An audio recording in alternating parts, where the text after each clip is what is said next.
Halo sobat, jumpa lagi melanjutkan kisah Keris Nogososro dan Sabu Inten karya Esa Mintarja.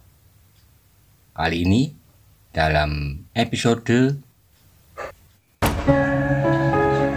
Joko Soko melawan Roro Wilis. Selamat menikmati. Salam budaya.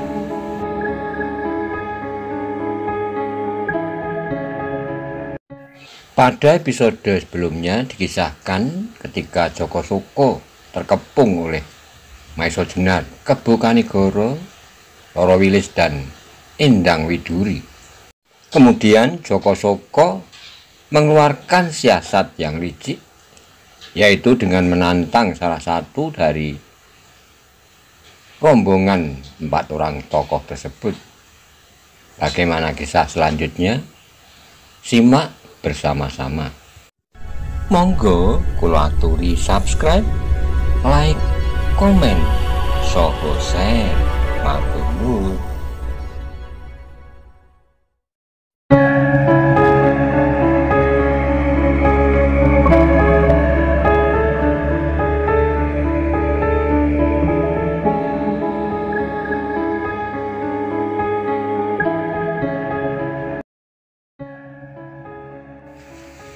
Tiba-tiba Kebo Kanigoro menarik napas.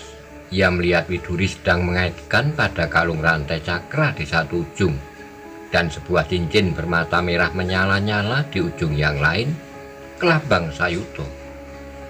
Tiba-tiba wajah gadis itu menjadi terkejut ketika Joko Soko menyaut dengan gembira. Keputusan telah jatuh. Baiklah, aku memilih lawanku. Dengan lincahnya ia meloncat dari punggung kuda, kemudian berdiri tegak menghadap Roro Wilis sambil mengangguk dalam-dalam. Kau akan mendapat kehormatan. Gila, teriak Widuri lantang. Aku telah memilih potong Joko Soko. Tapi kau berkata bahwa akulah yang pertama-tama akan kau penggal lehernya, bantah Widuri. Aku ubah keputusanku, jawab Joko Soko. Kami ubah keputusan kami, sahut Widuri sambil melompat turun dari kudanya pula. Akulah lawanmu. Widuri, terdengar kemudian suara Roro Wilis perlahan-lahan. Biarlah aku menerima pilihannya, Widuri. Terhenti dipandangnya Roro Wilis dengan tajam. Sekali-kali matanya berkisar pada Kebo Kanigoro, ayahnya, dan pada Maiso Jenar. Terasalah betapa ia telah berbuat sesuatu kesalahan. Kalau terjadi sesuatu dengan Roro Wilis, maka dirinya lah sumber dari malapetaka itu. Apalagi ketika dilihatnya wajah-wajah Kebo Kanigoro dan Maiso Jenar yang menjadi tegang. Ayah, tiba-tiba ia berteriak dan berlari memeluk kaki ayahnya. Bukankah ayah dapat mencegahnya? Bunuh sajalah ular laut yang gila itu. Wajah Kebo Kanigoro menjadi semakin tegang. Timbul juga di dalam benaknya maksud untuk mengakhiri ketegangan itu dengan membunuh saja Joko Soko. Namun, bagaimanakah tanggapan Roro Wilis? Apakah gadis itu tidak merasa direndahkan? Dalam pada itu terdengar Joko Soko berkata, "Bagaimana? Apakah kalian akan bertempur bersama?" "Tidak," potong Roro Wilis tegas. "Aku akan mewakili." Wilis, terdengar suara Maiso Jenar bergetar. Namun ia melihat gadis itu perlahan-lahan turun dari kudanya. Sekali-kali hatinya berdesir melihat senyum iblis di bibir Joko Soko. Namun kemudian bergolaklah darah pandan alas yang mengalir di dalam tubuhnya. Darah laki-laki jantan dari Gunung Kidul yang telah menyerahkan hidup matinya bagi ketentraman hidup sesama. "Hah?" kata Joko Soko. "Agaknya kau benar-benar gadis berhati jantan, tapi benarkah kau mau melawan aku?" "Jangan banyak bicara," sahut Roro Wilis. "Aku sudah siap." "Hah?" Joko Soko berkata lagi. "Bagaimana dengan yang lain? Apakah kalian telah ikhlas melepaskan gadis yang cantik ini?" Maiso Jenar menggeram, tetapi ia masih duduk di atas punggung kudanya. Kemudian kepada Roro Wilis, Joko Soko berkata, Wilis, aku akan menurut perintahmu meskipun aku akan dihukum seumur hidupku atau dibunuh sekalipun, asal kau bersedia menjadi istriku. Gila, teriak Widuri marah. Kalau kau dihukum mati, apakah Bibi Wilis harus menjadi istri mayatmu? Tentu saja aku minta waktu, sahut Jokosoko. Sebulan atau 2 bulan sebelum aku naik ke tiang gantungan. Aku sudah bersedia, potong Wilis. Jangan mengigo. Sayang, jawab Jokosoko. Setangkai bunga yang betapapun indahnya apabila aku mendapat kesempatan untuk miliki, lebih baik aku runtuhkan daun mahkotanya. Mulailah, potong Roro Wilis tidak sabar. Ia menjadi semakin muak melihat wajah itu. Widuri menjadi semakin berdebar-debar. Diguncang-guncangnya kaki ayahnya yang masih duduk di atas punggung kuda. Ayah, bunuh sajalah iblis itu. Kebokanegoro tidak bergerak. Ia tidak dapat berbuat sesuatu, sedang Maisojenar sendiri tak berbuat sesuatu pula. Hanya hatinya sajalah yang seakan-akan meloncat mencekik ular laut yang licik itu. Tiba-tiba terdengar suara Maisojenar berdesir. Wilis, kau dapat menolak pilihan itu? Tidak, Kakang, jawab Roro Wilis. Aku harus menjunjung tinggi nama perguruan Pandanalas. Itu semata-mata karena harga diri, sahut Maisojenar. Tapi persoalan Jokosoko yang telah membakar lereng Bukit Telomoyo adalah jauh lebih luas dari harga diri seorang. Terserahlah kau, ternyata kemudian aku telah dibinasakan olehnya, jawab Wilis. Sekali lagi Maisojenar menggeram.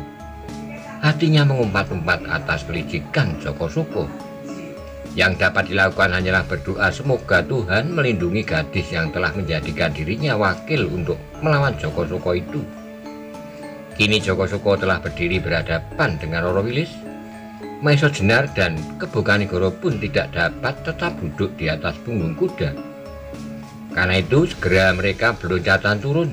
Saat kemudian Jokosoko dan Roro Wilis telah mencabut senjata masing-masing. Pedang Jokosoko yang lentur di tangan kanan sedang merongkonya tongkat hitam di tangan kiri. Adapun di tangan Roro Wilis telah tergenggam sebelah pedang yang tipis. Nah, marilah, desis Jokosoko sambil tersenyum. Selamanya aku menghormati perempuan. Roro Wilis tidak menjawab, namun segera ia mulai menggerakkan pedangnya dengan ilmu pedang ajaran Ki Ageng Pandanalas. Pedang itu seakan-akan selalu bergerak dan bergetar sehingga untuk sesaat Jokosoko menjadi bingung.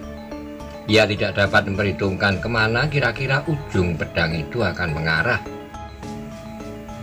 Namun kemudian ular laut yang telah kenyang pahit getir pertempuran dan perkelahian di darat maupun di lautan itu menjadi gembira. Dengan lincahnya ia bergerak menyerang dengan sengitnya dan perkelahian itu pun berkobar dengan dahsyatnya. Pedang Jokosoko bergerak dengan cepatnya, matuk-matuk seperti beribu-ribu mulut ular yang menyerang dari segala arah. Namun Wilis benar-benar seperti bunga pudak, bunga pandan yang dikelilingi oleh duri-duri yang tajam, sehingga beribu-ribu ular itu tak dapat mendekatinya. Jokosoko murid Nagoposo itu kemudian menjadi heran akan keterampilan Roro Wilis. Seperti di Banyu Biru beberapa waktu lampau, meskipun ia telah mengerahkan segenap kemampuannya, namun murid Ki Ageng Pandanalas itu dapat mengimbanginya. Sekali-kali bahkan serangan-serangan yang berbahaya hampir saja menyentuh tubuhnya. Tetapi Jokosoko benar-benar licik. Ia dapat berbuat seperti iblis yang selicik-liciknya ketika usahanya tidak juga segera berhasil mendesak lawannya. Maka dengan liciknya yang mempengaruhi perasaan lawannya. Ketika mereka terlibat dalam satu pergulatan yang sengit, tiba-tiba berbisiklah Jokosoko dengan tersenyum. Wilis, kau benar-benar gadis yang cantik. Hati Roro Wilis berdesir, cepat ia melompat turun, nafasnya mengalir semakin cepat. Pengaruh kata-kata itu lebih dahsyat daripada tusukan pedang lawannya. Karena itu tubuhnya menjadi gemetar. Meskipun kemarahannya menjadi semakin memuncak, namun ia tidak dapat melenyapkan jiwa gadisannya. Ia menjadi ngeri mendengar kata-kata itu. Pada saat-saat yang demikian itulah Joko Soko mengambil kesempatan. Dengan lincahnya ia melompat menyerang. Untunglah Roro Wilis masih dapat menguasai dirinya, sehingga ia masih sempat melihat serangan ular laut yang ganas itu. Maka sekali lagi pertempuran berkobar dengan sengitnya. Tapi kini Joko Soko telah memiliki kunci kelemahan perasaan hati seorang gadis. Karena itu ular laut yang ganas itu menjadi semakin gembira. Ia ingin melihat betapa hancur hati Maiso Jenar melihat gadis cantik yang telah merebut hatinya itu menjadi permainannya. Kelicikan hatinya meyakinkan bahwa Maiso Jenar, Kebu Kanigoro dan Roro Wilis segera berpegang teguh pada sifat-sifat kejantanan mereka. Justru karena itulah maka sifat-sifat itu merupakan sifat-sifat yang dapat dimanfaatkan oleh iblis yang licin itu. Tapi bagaimanakah dengan gadis kecil yang nakal itu?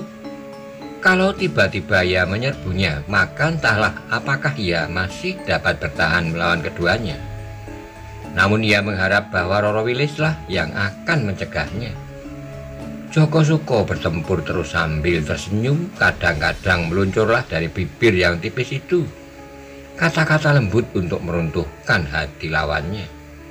Kadang-kadang ia merayu dengan manisnya, kadang-kadang memuji dengan mesranya. Maiso Jenar akhirnya melihat kelicikan itu. Dengan marahnya ia menggeram, "Soko, kau telah berbuat curang."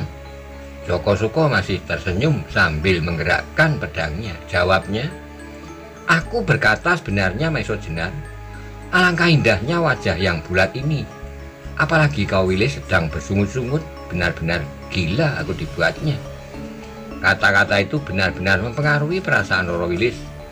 Kemarahan, kebencian, dan muak menjalari otaknya. Namun karena itu ia menjadi bingung. Bingung karena campur baur perasaan yang tak dapat dikendalikan. "Kalau kau berbuat curang, aku pun tidak akan memperdulikan perjanjian kita lagi," sahut Maiso Jenar. "Aku akan terjun dalam pertempuran." "Bagus," jawab Joko Soko. "Sejak semula aku telah mempersilahkan. Ternyata dugaanku benar, bahwa ajaran Pandanalas tidak lebih dari pelajaran tari menari yang hanya dapat menumbuhkan perasaan kagum pada penarinya. Apalagi penaris cantik Roro Wilis." "Gila," geram Maiso Jenar. Dadanya bergelora karena marah, tetapi ia tidak berani berbuat dengan tergesa-gesa. Roro Wilis ternyata adalah seorang gadis yang mempunyai harga diri. Tetapi Roro Wilis kini benar-benar dipengaruhi oleh sifat-sifat kegadisannya. Karena itu beberapa kali ia terpaksa meloncat surut, menghindar dan menjauhi lawannya. Ia merasa betapa tangannya menjadi gemetar dan tubuhnya menjadi lemah. Berkali-kali berusaha untuk menegakkan kembali tekadnya bertempur mati-matian. Namun perasaannya yang aneh selalu kembali membelit hati. Joko Soko melihat lawannya menjadi gelisah. Karena itu ia mempergunakan kesempatan sebaik-baiknya. Ia mencoba untuk mempermainkan gadis itu, menghinanya dengan sentuhan-sentuhan pada tubuhnya dan kemudian melumpuhkannya.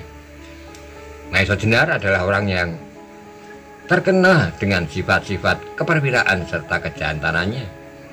Ia selalu berusaha untuk menepati perjanjian-perjanjian yang telah dibuatnya langsung atau tidak langsung. Namun kali ini perasaannya benar-benar diuji. Ia tidak dapat melihat peristiwa yang terjadi di muka hidungnya. Ia tidak dapat menyaksikan Roro Wilis, gadis yang telah mengikat hatinya itu, mengalami perlakuan yang tidak adil. Karena itu hampir saja ia lupa diri. Tapi tiba-tiba terjadilah suatu peristiwa yang dapat merubah keadaan itu. Lamat-lamat di bawah angin pegunungan terdengar suara tembang mengalun seirama dengan desir angin lembut, membelai hati mereka yang sedang dicekam oleh ketegangan. Tembang Dandang Gulo yang semakin lama menjadi semakin jelas. Segera Maiso Jenar mengangkat wajahnya. Mula-mula ia tidak tahu apakah maksud suara tembang itu. Suara tembang yang tiba-tiba saja ada di antara keributan api yang membakar lereng pegunungan Telomoyo dan di antara perkelahian antara hidup dan mati.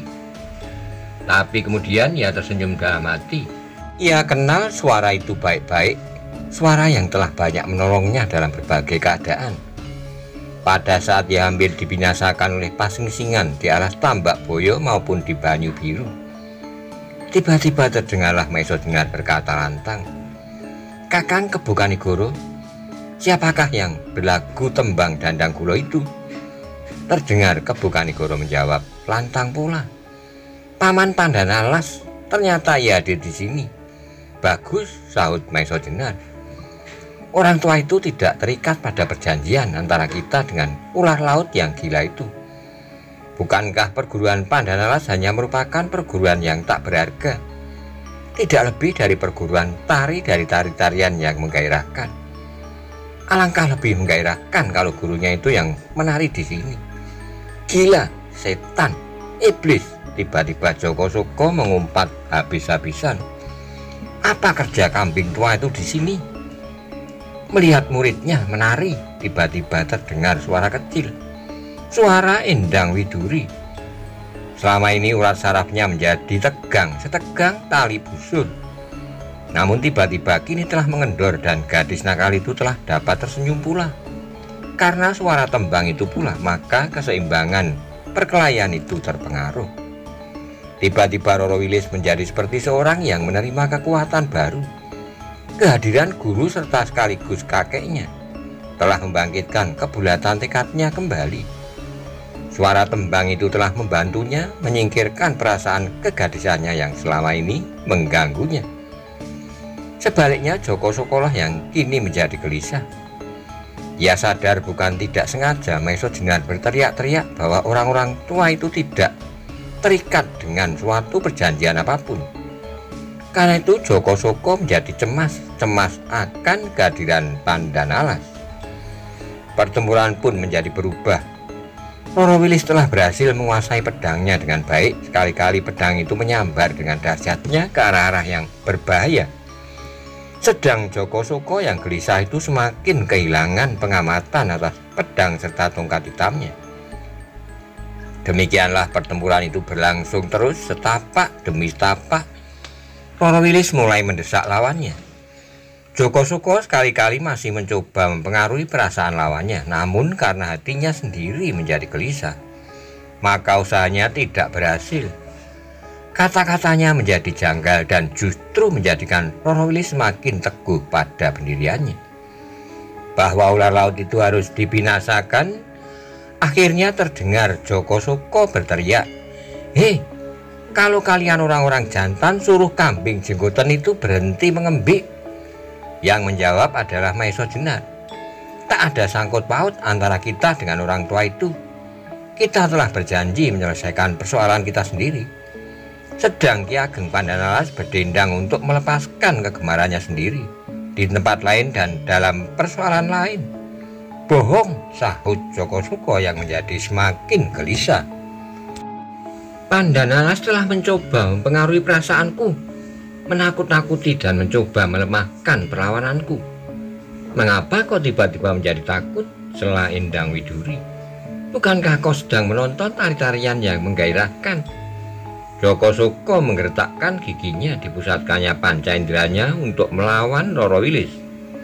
Namun suara tembang yang dilontarkan dengan getaran indera yang kuat itu masih saja mengetuk-ngetuk hatinya. Karena itulah akhirnya dengan kemarahan yang meluap-luap, Joko Soko mengamuk sejadi-jadinya. Namun dengan demikian ia telah kehilangan sebagian dari pengamatan diri. Sedang lawannya perlahan-lahan telah berhasil menguasai keseimbangan perasaan sepenuhnya. Maka akhirnya berlakulah segala kehendak Tuhan. Setiap kejahatan dan pengingkaran kepada firman-Nya pasti akan menerima hukumannya. Kali ini Roro Wilislah yang menjadi lantaran betapa dahsyat dan licinnya ular laut yang ganas itu. Namun karena kegelisahan yang mengguncang-guncang dadanya, maka ia telah kehilangan sebagian kegarangannya. Demikianlah tiba-tiba saja ketika serangannya tak mengenai sasarannya, Roro Wilis meloncat maju. Dengan lincahnya pedang tipisnya terjulur lurus ke arah lambung lawannya. Terasa ujung pedangnya menyentuh tubuh lawannya dan kemudian disusul dengan sebuah keluhan tertahan. Dan ketika pedang itu digerakkan mendatar, maka memancarlah darah dari perut Joko Suko. Sebuah luka telah menganga. Sesaat Joko Suko tegak dengan wajah menyeringai menahan sakit. Tangannya menjadi gemetar dan kemudian kedua belah senjata di kedua tangannya itu terjatuh. Namun ia masih berdiri tegak dengan gagahnya, bahkan akhirnya bibirnya yang tipis itu melukiskan sebuah senyum. Senyum yang aneh. Sedang dari matanya yang redup itu pun memancar sinar yang aneh. Dalam keadaan yang demikian itu, ia masih mencoba melangkah maju mendekati Roro Wilis. Bahkan terdengar dari sela-sela bibirnya yang gemetar kata-kata, "Wilis, kau memang cantik." Roro Wilis menyadari ngeri melihat peristiwa itu. Seakan-akan sesosok hantu berdiri di hadapannya, siap untuk menerkamnya. Karena itu tiba-tiba ia berteriak, "Pergi, pergi!" Tapi hantu itu tidak pergi dengan darah yang memancar dari lukanya. Joko Suko masih berusaha melangkah maju. Senyumnya masih membayang di bibirnya yang tipis, sedang matanya yang redup masih juga memancarkan sinar yang menggelisahkan hati setiap gadis yang melihatnya. Bahkan ketika kengerian Joko Suko maju setapak lagi, Roro Wilis tak dapat menahan kengerian hatinya. Kembali terdengar ia berteriak, "Pergi, pergi, jangan dekati aku." Namun hantu itu masih tegak dan masih terdengar ia berkata di antara senyumnya, "Marilah Wilis, jangan takut, kau sangat cantik." Dan ketika setapak lagi Joko Suko melangkah maju, tiba-tiba Roro Wilis memutar tubuhnya. Dan dengan tak diduga oleh siapapun, ia meloncat berlari sekencang-kencangnya menjauhi hantu yang mengerikan itu. Ia sudah tidak sempat melihat Joko Suko itu terhuyung-huyung dan kemudian jatuh tertelungkup. "Wilis, Wilis!" Maiso Jenar terkejut bukan kepalang. Dengan suara yang lantang ia berteriak memanggil, namun Roro Wilis berlari terus dan terus. Karena itu segera Maiso Jenar berlari mengejarnya. "Wilis!" Terdengarlah suara Maiso Jenar manggil. Namun suara itu seakan-akan hilang ditelan lembah-lembah pegunungan, sedang Roro Wilis seakan-akan tak mendengarnya. Tetapi langkah Maiso Jenar lebih panjang daripadanya, sehingga kemudian Roro Wilis itu pun dapat disusulnya. Dengan tangannya yang kokoh kuat, Maiso Jenar memegang pundaknya, namun tiba-tiba Roro Wilis itu meronta-ronta sambil berteriak, "Lepaskan, lepaskan aku, pergi, pergi ke asalmu." "Wilis," bisik Maiso Jenar. "Aku tidak mau, aku tidak mau," teriak Roro Wilis semakin keras. Maiso Jenar sadar bahwa segala ketakutan kengerian yang disimpan di dalam dada gadis itu terhadap Joko Suko kini meledak dengan dahsyatnya. Karena itu sekali lagi ia mencoba menangkannya. "Wilis, tenanglah, aku Maiso Jenar." Nama itu benar-benar berpengaruh di hati Roro Wilis. Kini ia tidak lagi meronta-ronta, dan ketika ia menoleh dilihatnya laki-laki itu Maiso Jenar. Tiba-tiba Roro Wilis memutar tubuhnya dan dijatuhkan kepalanya di dada lelaki itu. Tangisnya pecah seperti bendungan dihantam banjir. Dari sela-sela isak tangisnya terdengar suaranya gemetar. "Kakang, aku takut." "Jangan takut." Kata-kata itu bagi Roro Wilis seperti air sejuk yang menyiram tenggorokannya pada saat ia kehausan. Karena itulah maka tangisnya menjadi semakin keras dan kembali kata-katanya yang gemetar terdengar. "Kakang, aku hampir gila dibuatnya." "Kini ya tidak akan menakuti lagi Wilis," jawab Maiso Jenar. "Ia tidak mengejar aku?" bertanya Roro Wilis. "Ular laut itu telah mati," jawab Maiso Jenar. "Mati?" ulang Roro Wilis. "Siapakah yang membunuhnya?" "Kau, pedangmu," jawab Maiso Jenar. "Oh." Dan Roro Wilis menekankan kepalanya lebih rapat saat mereka tenggelam ke dalam perasaan yang tidak menentu. Tiba-tiba dada Roro Wilis menjadi lapang, selapang rawa bening yang terbentang jauh di bawah kaki mereka. Kini ia tidak akan dibayangi oleh senyum kengerian di bibir Joko Suko. Matanya yang redup tidak akan lagi menghentak-hentak dadanya. Memang sejak pertemuan yang pertama dengan ular laut itu di hutan Tambak Boyo, ia tidak pernah dapat tenang apabila wajah yang selalu membayangkan senyum di bibir tipisnya serta sinar yang memancar dari matanya yang redup, namun penuh nafsu itu membayang di dalam angan-angannya. Dan kini orang yang mengerikan itu telah binasa. Meskipun Lowaiju, sepasang uling Rawa Pening dan gerombolannya nampaknya lebih garang dari Joko Soko, namun bagi Roro Wilis lebih baik harus berhadapan dengan wajah-wajah yang buas bengis itu daripada wajah tampan yang memancarkan nafsu yang mengerikan. Lebih baik dadanya terbelah hancur dan mati daripada ia harus jatuh ke tangan ular laut dari Nusa Kambangan itu. Tetapi masa-masa yang mengerikan itu telah lampau. Kini ia berada di tangan laki-laki tempat ia menyangkutkan harapannya di masa datang. Karena itu alangkah sejuk perasaannya, tanpa ketakutan, tanpa kengerian, dan tanpa dendam. Tapi tiba-tiba Maiso Jenar mengangkat wajahnya. Ketika matanya terdampar ke arah api yang masih menyala-nyala itu, terdengar ia bergumam, "Wilis, meskipun Joko Soko telah binasa, namun bekas tangannya itu masih membahayakan Banyu Biru." Roro Wilis kemudian terdampar di bumi kenyataan. Setelah angan-angannya melambung tinggi-tinggi bintang-bintang di langit. Seperti Maiso Jenar, ia pun dengan tajamnya memandang api yang menyala-nyala itu. "Bagaimana dengan api itu, Kakang? Marilah kita kembali," ajak Maiso Jenar.